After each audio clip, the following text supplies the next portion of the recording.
on Friday, freedom fighter and human rights activist, author, lawyer Randall Robinson passed away at the young, seasoned age, both of those things can go together, of 81. And here is a photograph of Mr. Robinson.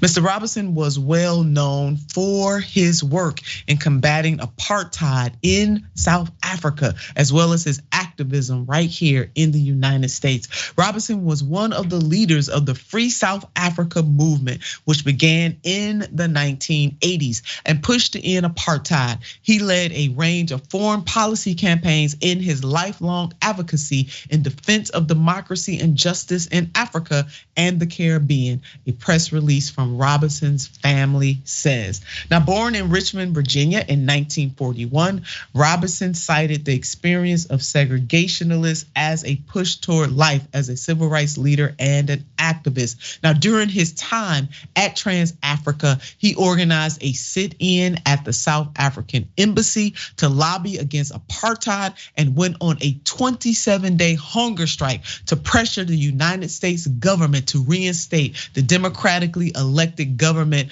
of Jean Bertrand Aristide. Among many other actions, he was also a leading voice advocating for reparations for Black Americans, and that was for Haiti. He was standing up for Haiti at that time. He is an amazingly powerful, he was an amazing voice, and here is a powerful quote from a 2005 interview with the Progressive magazine. And this is what Mr. Robinson had to say. The insult of segregation was searing and unforgettable. We all have to die, and I prefer to have just one death. It seems to me that to suffer insult without response is to die many deaths. The great activist and civil rights freedom fighting leader, Randall Robinson. Your thoughts about him, Yasmin?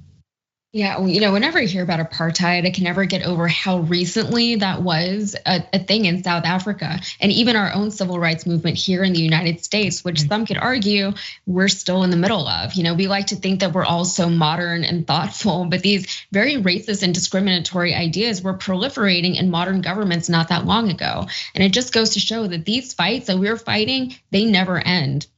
The minute those in power lose a bit of that power, they're fighting to get it back by whatever means possible. And unfortunately, those means usually involve oppression. But it's through that adversity and that oppression that we breed leaders and we breed strength within the community and as a community. And that's how we get fighters like Mr. Robinson here. Indeed. Well, rest in power, and just a salute to him for all that he sacrificed and having the courage to stand up against this government, stand up against an apartheid government in South Africa, and also, in talking with thinking about our government, what they did over in Haiti, and the Haitian community is still suffering the repercussions and consequences for what America has done.